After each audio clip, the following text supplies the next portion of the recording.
یزید کی اسٹریٹجی کیا تھی؟ ایک مرتبہ آپ سوال کرتے ہو مولانا یزید یہ چاہتا تھا کہ امام حسین کو شہید کر دیا جائے، ٹھیک ہے، آپ کا کوئی مخالف ہے وہ آپ کو زیر کر سکتا ہے، زندگی میں بزنس میں کمپٹیشن ہے آپ کا، آپ اس کو زیر کرنا چاہتے ہو، نیچرل چیز ہے۔ آپ کا دشمن ہے، آپ اسے مارنا چاہتے ہو، نیچرل ہے۔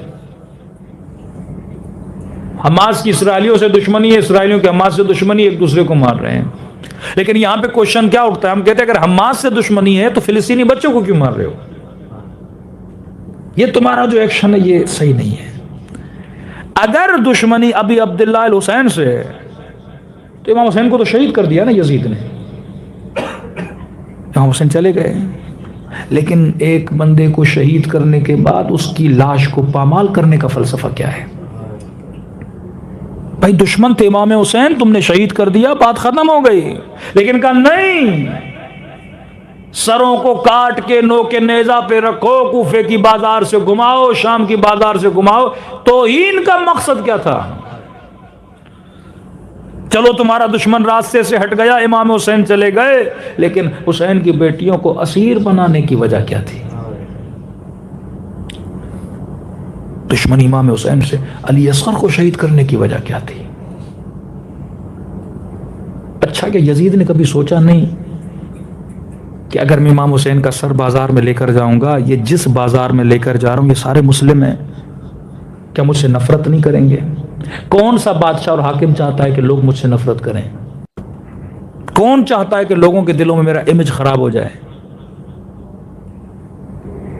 یہ تھا امام حسین کو شہید کر دیتا، دنیا کو بتاتا، کوئی مسئلہ تھا؟ کس کو یاد رہنا تھا کہ یزید نے امام حسین کو شہید کیا تھا؟ لیکن شہید کر کے بازاروں میں لے جانا، اور لوگوں کو بھی پتا ہے یہ نبی کی بیٹیاں ہیں، لوگوں کو پتا ہے کہ یہ حسین کی نواسی ہیں، لوگوں کو بھی پتا ہے کہ یہ سر حسین ابن علی کا ہے، یہ علی ابن الحسین ہے، حسین کے بیٹے ہیں۔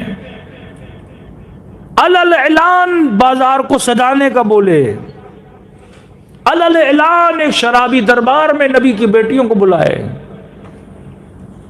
تو آپ تو بولو یہ ایک نمبر کا بے وقوف آدمی ہے جو اپنے ہی خلاف کیا کر رہا ہے؟ نیگیٹو پروپیگنڈا کر رہا ہے۔ حالانکہ جو امیر شام اس کا باپ تھا وہ ایسا نہیں کرتا تھا، وہ کبھی نوک کے نیزہ پہ قرآن اٹھا کے کہا لا حکم الا اللہ، اللہ کے علاوہ کوئی حکم نہیں چلے گا۔ اس کی اسٹریٹجی ایسی تھی کہ اپنے نام کو صحیح برقرار رکھے، تبھی آج اکثر مسلمان اس کی بات آتی ہے تو اس کو مانتے، کہتے برا والا نہیں کہنا ہم نے، کیونکہ ہمارے لیے ثابت نہیں اس نے کوئی ایسا ایکشن کیا ہو۔ لیکن یزید نے برملا یہ سارے ایکشن کیے۔ ریزن کیا تھا؟ اگر آپ یہ بولو گے یزید میں عقل نہیں تھی، بے وقوف تھا، یہ غلط ہے، کیونکہ یزید کے جو ایڈوائزر تھے، ایک حکومت بیٹھتی ہے، ایک ڈیسیجن ہوتا ہے، ابن زیاد جیسے لوگ، ایسے ایسے لوگ یزید کے لیفٹ اینڈ رائٹ میں تھے، کیا وہ ایسی ایڈوائز دے سکتے ہیں؟ وہ بولتے یزید تم نے امام حسین کو شہید کر دیا، بات کو ختم کرو، تمہاری حکومت بچ گئی۔ لیکن اتنا لمبا معاملہ، لاشوں کو پامال کرنا، حکم دیا گھوڑوں کو دوڑانا، سروں کو لے کر آنا، پھر زندان میں رکھنا، پھر رسیوں کو اس طرح باندھنا، پھر پورے راستے تکلیف دینا، کہتے ایک ہی پلاننگ تھی یزید کی، کہنا بنا الہ الہ الا اللہ است حسین، یہ سمجھو کہ لا الہ الا اللہ کی بنیاد امام حسین کیوں ہے۔ کہ یزید کی پلاننگ امام حسین کو ختم کرنا نہیں تھا، یزید کی پلاننگ یہ تھی کیونکہ امام حسین ہیں رسول کے نواسے، اور رسول کے نواسے کو اتنی بے دردی سے مار کے وہ مسلمان جو رسول کا کلمہ پڑھتے ہیں ان کے سامنے اگر میں ان کو لاؤں گا، سروں کو کاٹ کے نوکے نیزہ پہ رکھ کے، اور انہی جس کا کلمہ پڑھتے ہیں انہی کی نواسیوں کے ہاتھوں میں رسیاں باندھوں گا، تو آٹومیٹیکلی دیکھنے والے مسلمانوں کے ذہنوں میں ایک ڈاؤٹ پیدا ہوگا، اور وہ ڈاؤٹ یہ ہوگا کہ واقعاً کوئی خدا ہے، اگر ہوتا تو اپنے نبی کے بچے کو بچاتا، جو خدا اپنے نبی کے بچے کو نہ بچا سکا وہ ہمارے لیے کیا کرے گا؟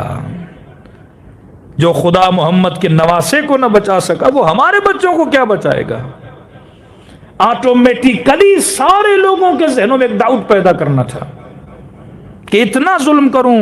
پھر اس کی شاعری میں لعب الہاشم، یہ بنی ہاشم نے کھیل کیا ہے، نہ کوئی وحی آئی، نہ کوئی فرشتہ آیا، نہ کوئی جبرائیل آیا. یہ ایک ڈرامہ تھا جو بنو ہاشم نے کھیلا ہے تمہارے ساتھ.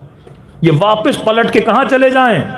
بت پرستی میں چلے جائیں، واپس اپنے آباء و اجداد کے دین کی طرف پلٹ کے چلے جائیں. کبھی ہوتا ہے نا ہمارے اوپر بھی مصیبتیں آتی ہے، کہتے خدا ہو کہ نہیں، دیکھ رہے ہو کہ نہیں. ڈاؤٹ تو نہیں ہے.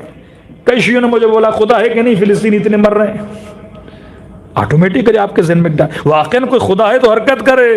اب وہ خدا جو اپنے محمد کے نواسے کو نہیں بچا رہا، یہ یزید کا پلان تھا. امام حسین کا پلان کیا تھا؟ امام حسین کے پلان کا پتہ آپ کو قرآن سے چلتا ہے. امام حسین کی زندگی قرآن کے اصولوں پہ گزارنے پر تھی، اور اصل قرآنی ایک یہ ہے کہ ان اللہ مع الصابرین، خدا کن کے ساتھ ہے؟ صبر کرنے والوں کے ساتھ ہے. اور سب سے بڑا معجزہ اور نتیجہ جو خدا نے امام حسین کو دیا وہ شام کے بازار میں جب یہ سر نو کے نیزہ پہ تھا. کہانی تو چلے گئے، خدا تو ہے ہی نہیں. اس وقت امام حسین نے سورہ کہف کی آیتوں کو پڑھنا شروع کیا کہ اگر خدا نہ ہوتا تو کٹی ہوئی گردن سے قرآن کی آواز نہ آتی. یہ وہ معجزے تھے کہ لوگوں کا ایمان پختہ ہو گیا. فرماتے ہیں جب کوفے کی بازار میں، اور صرف سر امام حسین نہیں، سر آئے تو بچوں کی عادت ہے، بچے دوسرے بچوں کو دیکھ کے وہ کام کرنا شروع کر دیتے ہیں. تو کچھ بچوں نے بڑوں کو دیکھ کے پتھر اٹھائے اور کٹی ہوئی گردنوں کو مارنا شروع کیا.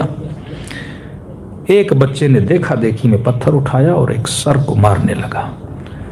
کہتے ہیں دوسری کٹی ہوئی گردن سے آواز ہی، میرے لال سے پتھر نہ مار، یہ تیرا مولا ہے.